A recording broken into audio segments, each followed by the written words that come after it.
Bruno Le Maire, bonjour. Bonjour. Le franc CFA a mauvaise presse en Afrique, y compris chez des chefs d'État comme le Tchadien Idriss Déby. Est-ce que le franc CFA est en sursis? Non, je crois pas. Je crois que le franc CFA il garantit à tous les États membres de la stabilité et c'est important d'avoir de la stabilité monétaire dans un environnement économique qui est toujours plus incertain. Il garantit aussi, on l'a rappelé à Brazzaville, la définition de politique économique qui soit cohérente entre les États membres. Après qu'il y ait besoin d'évolution du franc CFA, tout est possible, mais c'est aux États membres de la zone franc de décider ce qu'ils veulent comme avenir pour le franc CFA. Est-ce qu'ils veulent le changer de nom? Est-ce qu'ils veulent élargir la zone? Ça, c'est à eux de le décider. Et la France, évidemment, est ouverte à toutes les évolutions qui seront proposées par les États membres, je dis bien par les États membres de la zone franc. Vous parlez d'un élargissement de la zone et justement tous les pays d'Afrique de l'Ouest, anglophones comme francophones, veulent créer une monnaie commune. N'est-ce pas la mort du CFA à terme? Et nous verrons une fois encore quelles seront les propositions. La France, elle est ouverte, elle l'a dit à plusieurs reprises, le président l'a rappelé lors de son déplacement en Afrique,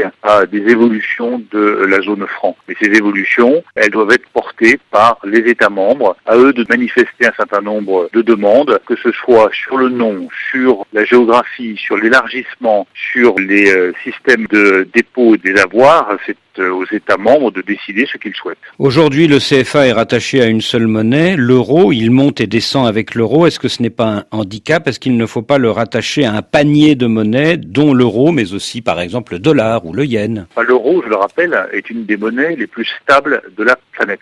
Qu'est-ce que ça vous apporte comme avantage? Un avantage énorme, c'est l'attractivité pour les investisseurs qui ont une garantie sur la convertibilité de la monnaie. Donc si on veut attirer des investisseurs, ces investisseurs privés, ils ont besoin de quoi? Ils ont besoin de stabilité monétaire et c'est ce que garantit la convertibilité avec l'une des monnaies les plus puissantes de la planète. Ils ont besoin d'un climat des affaires qui soit meilleur. Ils ont le très clairement, ce qui suppose de lutter contre la corruption. Et j'ai rappelé à tous mes interlocuteurs, à tous mes homologues, à quel point cette lutte contre la corruption était indispensable pour rendre les pays concernés plus attractifs, et ils ont besoin d'avoir une visibilité sur la stratégie de diversification économique des États de la zone franc. Dans l'espace CFA, la zone Afrique centrale est beaucoup moins dynamique que la zone Afrique de l'Ouest. N'y a-t-il pas le risque d'un espace à deux vitesses? Alors vous avez raison, ça c'est un écart qui nous préoccupe, parce qu'on voit bien que dans la zone CEMAC, il n'y a plus cette décroissance qui nous inquiétait au cours des dernières années. Il y a une stabilisation, mais qui n'est pas encore suffisamment satisfaisante, qui doit nous amener justement à une diversification de l'économie, parce qu'on voit bien que faire reposer son économie uniquement sur les revenus du pétrole, ça n'est pas l'avenir, et ça ne peut pas être l'avenir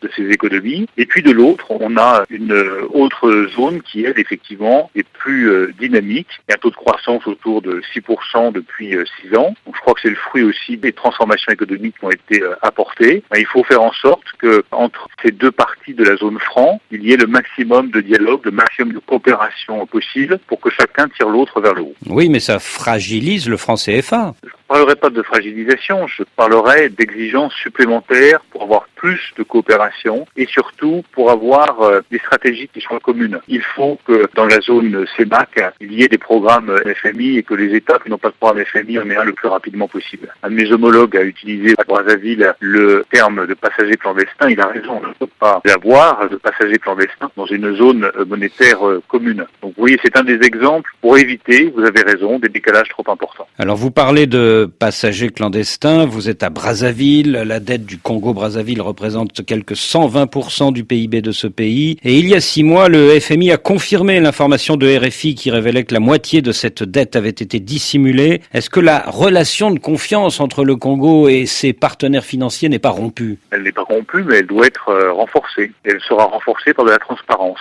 Il doit y avoir entre la République du Congo, le FMI et les différents États partenaires de la République du Congo une transparence totale. Je dis bien totale. Rien n'est possible sur la confusion ou sur la dissimulation. Nous avons besoin d'une véritable transparence pour avancer en confiance. Nous sommes prêts à aider la République du Congo. La France sera au rendez-vous. Elle est prête à apporter 135 millions d'euros d'aide au Congo l'année prochaine, sur 3 ans. Mais ça suppose que la République du Congo aboutisse à un programme avec le FMI et pour ça fasse preuve de toute la transparence nécessaire. La dernière fois que le président Sassou Nguesso est venu à Paris, c'était le 13 décembre. Il voulait rencontrer le président Macron, mais c'est vous qui l'avez reçu, Bruno Le Maire, dans votre bureau de Bercy. Il vous a demandé un appui budgétaire d'urgence. Que lui avez-vous répondu? Pour être tout à fait précis, c'est moi qui ai rendu visite au président Sassou Nguesso dans son hôtel. Le président n'est pas venu au ministère de l'économie et des finances. Et je lui ai dit là aussi en toute transparence ce que je dis à son ministre des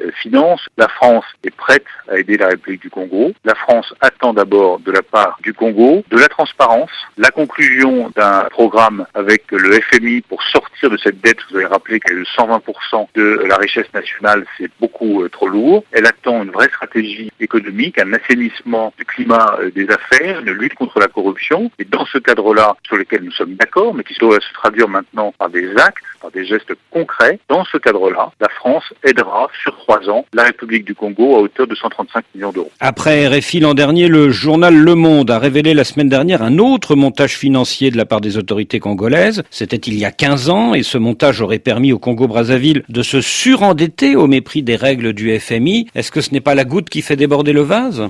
C'est la goutte qui rappelle surtout la nécessité de ce que je viens de dire, de la transparence. Quand vous avez des bailleurs, quand vous avez des États qui vous aident, vous leur devez la transparence, vous leur devez l'assainissement du climat des affaires, vous leur devez une stratégie économique cohérente qui soit suivie et qui soit respectée. Sans transparence, il n'y a pas de confiance. Et sans confiance, il ne peut pas y avoir d'aide, ni de la part du FMI, ni de la part des autres États. Et selon notre confrère Le Monde, le montage financier des années 2001-2003 a été mis sur pied avec l'aide de la compagnie pétrolière française Total, qui a mis au point un montage offshore impénétrable. Qu'est-ce que cela vous inspire? C'est une affaire qui remonte à près de 15 ans, sur laquelle le groupe Total a apporté tous les éclaircissements nécessaires. Je pense que ces éclaircissements sont suffisamment clairs. Ils montrent à quel point, dans les années qui viennent, pour développer l'économie d'un pays auquel nous sommes attachés, comme la République du Congo, il faut sortir des vieilles pratiques, éviter tout ce qui peut créer la suspicion ou le doute, parce qu'on ne bâtira rien de solide pour l'avenir sur ces bases-là. En fait, ce que vous dites, Bruno Le Maire, c'est que les réformes structurelles pour la transparence et contre la corruption, elles ne sont pas encore faites à Brazzaville? Je pense qu'on peut toujours faire mieux et que c'est en faisant mieux, en étant plus transparent, en donnant des preuves tangibles des décisions qui ont été prises pour lutter contre la corruption, que non seulement la République du Congo arrivera à convaincre le FMI pour avoir un programme qui est aujourd'hui indispensable, convaincre la France qui, une fois encore, est prête, disposée, volontaire pour aider financièrement la République du Congo, et convaincre aussi les investisseurs, parce que ni le FMI ni la France ne suffiront à redresser la situation économique de la République du Congo. Il faut faire venir des investisseurs, et le Congo a tous les atouts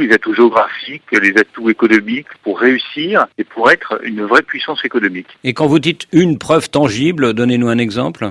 Une preuve tangible, c'est tout ce qui concerne les législations prises pour lutter contre la corruption. Donc nous attendons des gestes concrets en termes législatifs sur la lutte contre la corruption dans la République du Congo. Nous avons besoin de gestes concrets. Monsieur le ministre, merci.